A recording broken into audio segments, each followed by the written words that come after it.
Hello, everyone. I'm Jennifer, and today I'm going to share a story that deeply impacted my life. It's a story about love, betrayal, and ultimately finding the strength to stand up for myself. For years, I dealt with challenges involving my in-laws, my husband, and the eventual collapse of our marriage. If you've ever felt misunderstood, accused unfairly, or struggled to be seen for who you truly are, this story might resonate with you. Let's start from the beginning. I met Daniel, my now ex-husband, when I was 21 years old. I was still in college, balancing my studies and part-time jobs, while Daniel was 25, employed, and seemingly stable in life.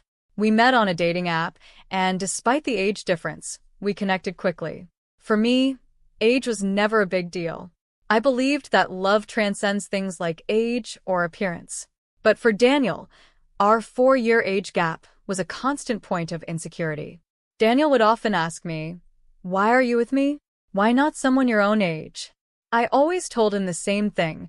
I loved him, not because of his age, his money, or anything else superficial. But despite my reassurances, his insecurities persisted. He kept digging deeper, saying things like, "There has to be another reason, Jennifer. I just don't understand why you're with me." This was hard for me. No matter how often I told Daniel my feelings were genuine, he always questioned them. At the time, I thought his doubts were just part of his personality. Maybe he was just more insecure than most people. But in hindsight, I realized that Daniel's insecurities were being fed by something much darker, something that would slowly destroy our relationship. One day, after we had been dating for about a year, Daniel introduced me to his parents. That's when things started to make sense, but also started to spiral out of control. Daniel's parents, Jesse and Charlotte, were incredibly wealthy. Jesse had won the lottery years ago, and that windfall had completely transformed our lives. They lived in a beautiful, expensive home, and they carried themselves with an air of superiority that made me uncomfortable from the moment we met. From the beginning, I could tell that Jesse and Charlotte weren't interested in getting to know me for who I was. Instead, they seemed more concerned with whether I fit into their world of wealth and privilege. They made casual remarks about how rare it was to win the lottery and how hard they worked to manage their fortune. It was clear that they valued money above everything else. During that first meeting, Jesse made a comment that has stuck with me ever since. He said, "Not every woman is interested in love. Some women just want security, and in a world like this, security means money." I didn't say anything at the time, but I felt the sting of his words. He didn't see me as someone who loved his son. He saw me as a potential threat, a woman who might be after their fortune. I thought it was just a misunderstanding, something that would blow over once they got to know me. But as time went on, their suspicions only grew worse. Jesse and Charlotte frequently hinted that Daniel's previous girlfriends had only been interested in his money. According to them, these women left as soon as they found something better. I couldn't believe what I was hearing. Was I being lumped into that same category? It didn't take long for Daniel to start absorbing these suspicions. Despite everything I had done to prove my love for him, working hard to support myself, buying thoughtful gifts, never asking for anything extravagant, he began to question my motives too. He'd say things like, "My parents have seen a lot, Jennifer. Maybe they're not wrong about everyone." His words hurt me more than he realized. No matter how much I tried to prove myself, it was never enough. After being together for 4 years, I finally understood that Daniel's parents were the real source of his insecurities. They had planted seeds of doubt in his mind, and those seeds had grown into full-blown distrust. I wanted to believe that things would get better, that if I could just show them how much I loved Daniel, they would come around. But things only got worse. One evening, we were at Daniel's parents' house for dinner, and Jesse made a comment that pushed me over the edge. He looked me straight in the eye and said, "It's hard to believe a woman like you would be with our son just for love. After all, who wouldn't want to marry into a family like ours, with a $500,000 house waiting for them?" I was furious.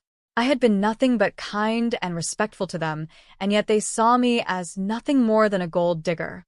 I couldn't hold back any longer. I spoke up and told Jesse, "I'm not with Daniel for his money. I love him, and I'm not interested in your house or your fortune." But instead of apologizing or backing down, Jesse doubled down on his accusations. Charlotte chimed in too, saying, "Sometimes, people who don't have much start to desire what others have. You live in a small, rented apartment with roommates.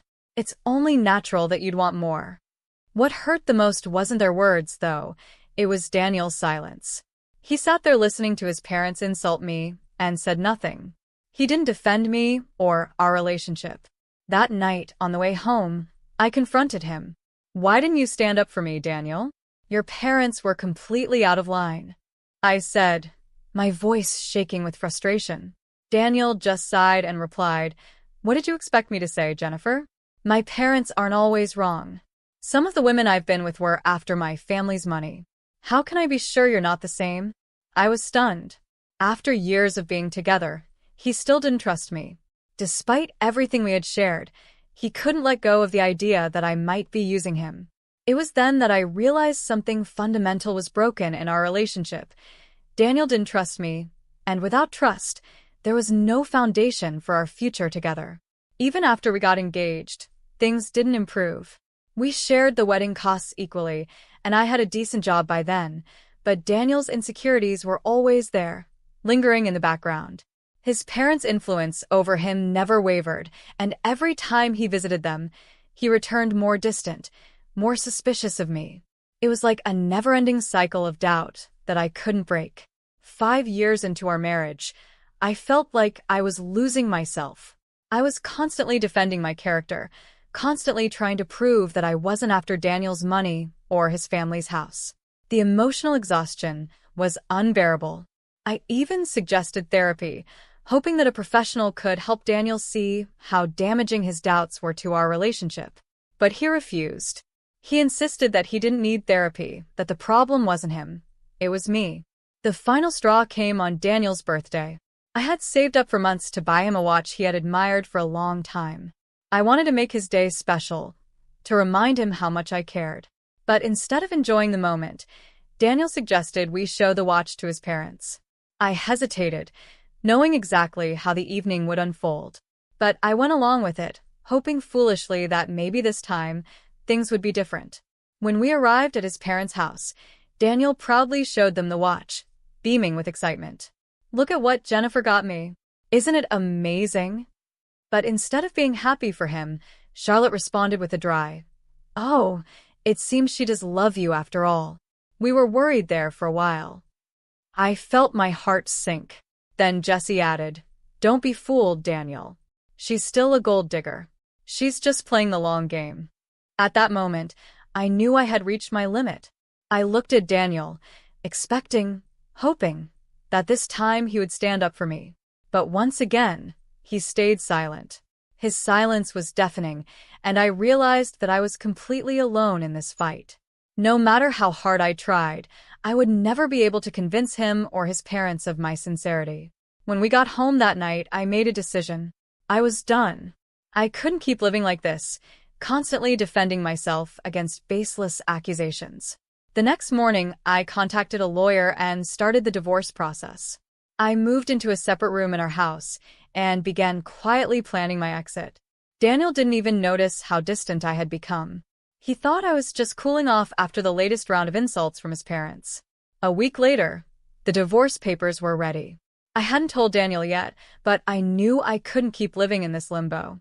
I arranged for one final meeting with him and his parents at a beautiful house, a house they didn't know I owned. I had never mentioned my inheritance to Daniel or his parents because I wanted them to love me for who I was, not for my wealth. But now, I was ready to reveal the truth. When they arrived at the house, they were shocked. "What is this place, Jennifer?" Daniel asked, his voice full of confusion. I led them inside and said, "This is my house. It's worth about $5 million. My parents left it to me, along with a trust fund that I will inherit when I turn 32. Their jaws dropped. They couldn't believe it. Charlotte stammered, "Why didn't you tell us? We had no idea you were this wealthy." I couldn't help but laugh. All this time, they had assumed I was a gold digger, when in reality, I had more wealth than they could have imagined. I handed Daniel the divorce papers and said, "I can't stay in this marriage. Your parents have called me a gold digger for years, and you've done nothing to defend me. I deserve better than this," I said firmly. Daniel's face shifted to a mixture of shock and panic. "Wait, Laura, we can work this out. Now that we know the truth, everything can go back to normal," he pleaded. But it was too late.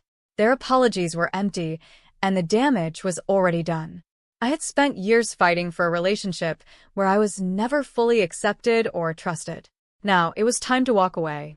In the weeks that followed, Daniel and his parents tried everything to change my mind. They called, sent letters, and even tried to offer me money to stay. But I knew their desperation wasn't about love. It was about fear. Fear of losing control and, more importantly, their precious house. I ignored them and focused on rebuilding my life. Nearly a year has passed since I filed for divorce, and I've never been happier.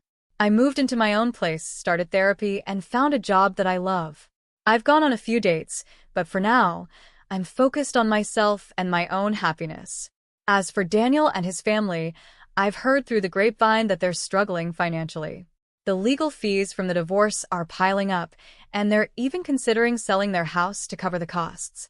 But honestly, I don't care anymore. Their problems are no longer mine. Looking back, I'm grateful for the lessons I've learned. I learned that love without trust is empty, and that I deserve to be with someone who values and respects me. Leaving Daniel was the best decision I ever made, and now I'm free to live my life on my own terms.